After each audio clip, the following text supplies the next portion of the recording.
I was adopted. I never knew my real mother.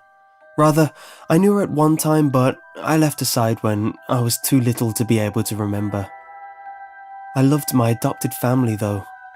They were so kind to me. I ate well, I lived in a warm and comfortable house, and I got to stay up pretty late. Let me tell you about my family real fast. First, there's my mother. I never called her Mom or anything like that. I just called her by her first name, Janice. She didn't mind it at all though. I called her that for so long. I don't think she even noticed. Anyhow, she was a very kind woman. I think that she's the one who recommended my adoption in the first place. Sometimes I would lay my head against her in front of the television and she would tickle my back with her nails. She is one of those Hollywood mothers. Second, there's my dad. His real name is Richard, but he never really liked me so much, so I began to refer to him as Dad in a desperate attempt to gain his affection. It didn't work. I think that no matter what I called him, he would never love me as much as his own child. That's understandable, so I really didn't press the matter. The most notable attribute of Dad was his unmoving sternness. He was not afraid to pop his children when they did something wrong. I found that out before I could use the restroom properly. He didn't hesitate to spank me. Well, I'm in line and it's because of his methods. Lastly is my sister. Little Emily was really young when I was adopted, so we were about the same age, but she was slightly older. I like to think of her as my little sister though. We got along better than any sibling could possibly get along. We would always stay up late and just talk. Well, she did a lot of the talking. I mostly just listened because I loved her. It was a great setup that we had. We were short on bedrooms, so because I didn't want to sleep in the living room by myself when I was littler, I had a pallet set up for me next to her bed on the floor. This is where I have slept since. But it was cool with me because I enjoyed being with her and I had always felt pretty protective of my little sister. Everything changed on a horrible Wednesday night. I was at home taking a nap when little Emily opened the front door. The sound of the door opening pulled me to a state of consciousness, and I walked from the room down the hall to the living room. That's when I first remembered it was Wednesday. I was never any good at keeping track of what day it was. Actually, I'll just go ahead and say it. My sense of time was horrible. But nevertheless, I knew it was Wednesday because Emily had just come home from a church's youth group gathering. She walked in the front door and hugged me, and then was followed in by Dad and Janice. "You have a good nap?" Janice said, teasingly as she ruffled up my hair. I just shook my head away and snorted in a manner that clearly expressed that I was teasing her back. "Don't you snort at your mother like that," said my father, gruffly with authority. He shut the door behind him and hung up his coat. I was clearly joking, I growled under my breath. He must have not heard me because I didn't feel him smack me. Emily then proceeded to our room and I followed. She started telling me about her day. You know, usual teen girl stuff. But I listened so that she would feel better. After her summary, she suggested watching TV, and I obliged and jumped onto the couch as she was going for the remote. She rolled her eyes at my little brother-like immaturity and scooted me over and sat down. The TV turned on and we watched it together until the sun went down.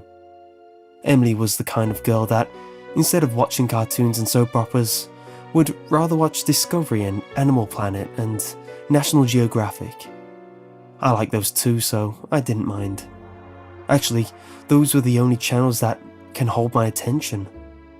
So, it got late and Janice walked up behind the sofa. "Emily, it's past your bedtime. Turn off the television and go to your room. You too." She pointed at me. Emily turned off the program we were watching grudgingly and stood up. She started down the hallway to our room. As I followed, I couldn't shake the feeling that something wasn't right. We went into our room and Emily turned off the light. Just as she did, I caught a flash of movement out the corner of my eye. It was just out the window, but as soon as I redirected my line of sight to where the window was no longer in my peripheral, what it was I thought I saw was gone. I still remained alert, for my sister's sake. I laid there, in the darkness, with nothing but the thin ray of light from the street lamp outside to illuminate the room.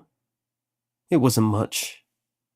Time and time again, I could have sworn that I heard subtle sounds just out the window. A twig break, leaves crunching, clothes jostling, and all the while, I could smell a faint stench of sweat and blood. I kept my eyes open most of the night. The sounds outside subsided, and the smell left my nose. I began to feel at ease. My eyelids closed. Not long after that, I heard a very loud crash on the other side of the house. I was up in an instant. "There's someone in the house!" I barked, with extreme adrenaline coursing through me. "Wake up!" I shrilly pleaded with Emily. She did, and as soon as I saw her sit up, I ran to my parents' room. Dad was dead. His neck was splayed open and gaping as blood spilled out of it. Off of the bed and onto the floor, I saw that the master's bedroom door was closed, and just before it, on the outside, was a man. A man. I don't feel comfortable calling it that. He was very large and rugged. He turned around and saw me, and that's when I saw him accurately for the first time. I won't forget it. His eyes were large and beady and trapped with lust. He was styling a beard that was badly unkempt, with blood dripping off. His clothes were dirty and his face was cold. Just then, I noticed the same horrid smell of sweat and blood from earlier, but this time, it was overwhelming. He saw me. He saw me and grinned with a set of crooked, yellow teeth. That smile threw me off. I thought that I was going to die, but then he turned back to the bathroom door, completely unperturbed by my presence. I was terrified and didn't know what to do. I just yelled and cried. I watched as he shouldered through the door that was Mom's only protection. I watched as he raised the large razor that he was carrying, but had obviously neglected to use properly. I watched as he sliced her open and tore her to shreds. I then heard something, the last thing I wanted to hear. It was Emily's scream coming from behind me. The large monstrosity looked up from my butchered mother and stared at my little sister. I was distraught. He stood up and quickly started walking towards us. My sis turned and ran, and I was at a loss when he bypassed me and went straight after her. Why was she still in the house? Had she not assessed the situation and run? Apparently not, and now she was dead and I was alone. I ran after them both. I expected the man to kill her as he had the rest of my family, but I was sadly mistaken. He grabbed her by the arm and jerked her as a way to make clear that he was in control. He dragged her through the house. I was making all of the noise I could now, hoping and praying that someone would come to my aid. He mustn't take her away, not her. As he passed me, I backed against the wall and whimpered with terror. Why? He didn't respond, except for putting his free hand on my head while Emily screamed in the other and saying, "Good boy." He gave another crooked grin and a very cold, unnatural laugh.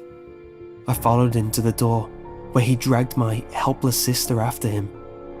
He opened it, pulled her out, and slammed it shut behind him. I'm now sitting in the house with my mutilated, adopted parents, shivering and whimpering with dismay. He's out there with her, doing who knows what to her, and I can't do anything. I would if I could, but I can't. I would chase after them in a heartbeat, but I can't. I sit here, looking at the front door. I look down at my paws.